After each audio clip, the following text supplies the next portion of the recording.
As Manchester is the second biggest city, it is a key destination for people waiting to claim asylum.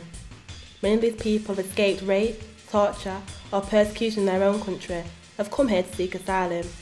Manchester, the big wealthy city, seen as a safe haven for thousands of refugees in poverty.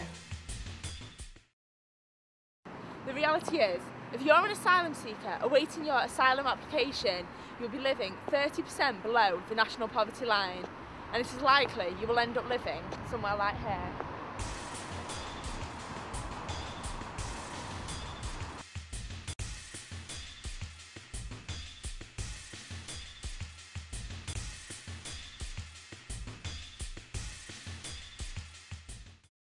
It's like outside our college, if you got in Russia, I remember when there was used to be I think they were from Iran, it was mothers with the children, there was about 3 or 4.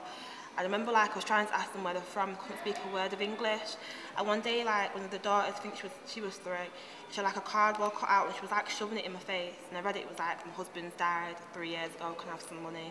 And I was obviously she's giving me the wrong card because she's only 3, but I just thought... That's really bad.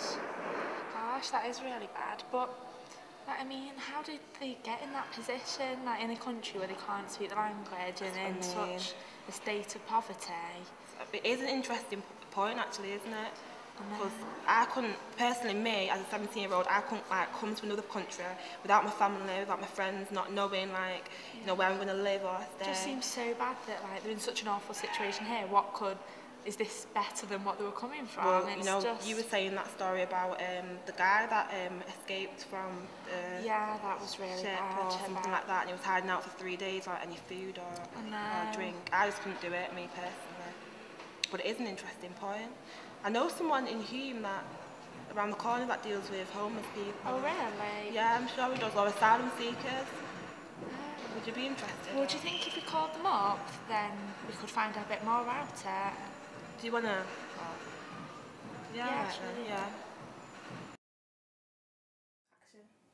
Hi Tony. We've been looking at poverty in Manchester, more specifically people who fought to come over to the country and now finding themselves stuck in quite bad states of poverty. And we know that you work with people who are in this situation, so we've just come to ask you a bit more about what you do. Yeah, I set up this organisation called ASHA, Asylum Support Housing Advice, about 3 years ago, because I was very aware that there was lots of asylum seekers who'd become homeless and destitute in Manchester, and I wanted to use the expertise I've got to do casework and support people. So since then we've helped nearly 2,000 people, and lots of people in different countries, 51 different countries of nationality, although the biggest is Iraq. And the reason this happens is that people come to this country because of war, rape, and they claim asylum, but they've been refused. And once you're refused asylum, your asylum support stops and your accommodation stops. So those people immediately become homeless and destitute. And there's lots of reasons why they can't go back to their country. Okay, but the media's led us to believe that they're welcomed over here and they're offered so many benefits. Is that not true?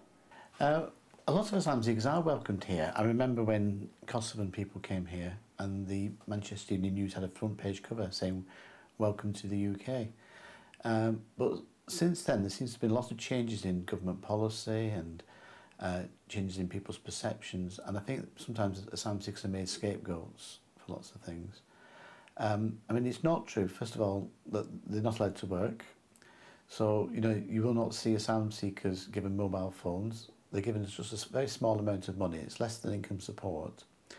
And once the asylum has been refused, they just get vouchers. In fact, I've got one client from Iran who lives on the vouchers, so he has no money for transport, and he was walking everywhere, about 10 miles a day. And of course, with the vouchers only for food, he couldn't buy shoes, and his shoes became very shoddy, and he actually had to have an operation on the soles of his feet because he was walking in very poor shoes, and it caused problems to his feet. So people who've got vouchers, they're very badly off, and they're not living a wonderful life, and there's lots of things they have to do without. Well, we prepared a map actually that shows a lot of the figures. Let me get that.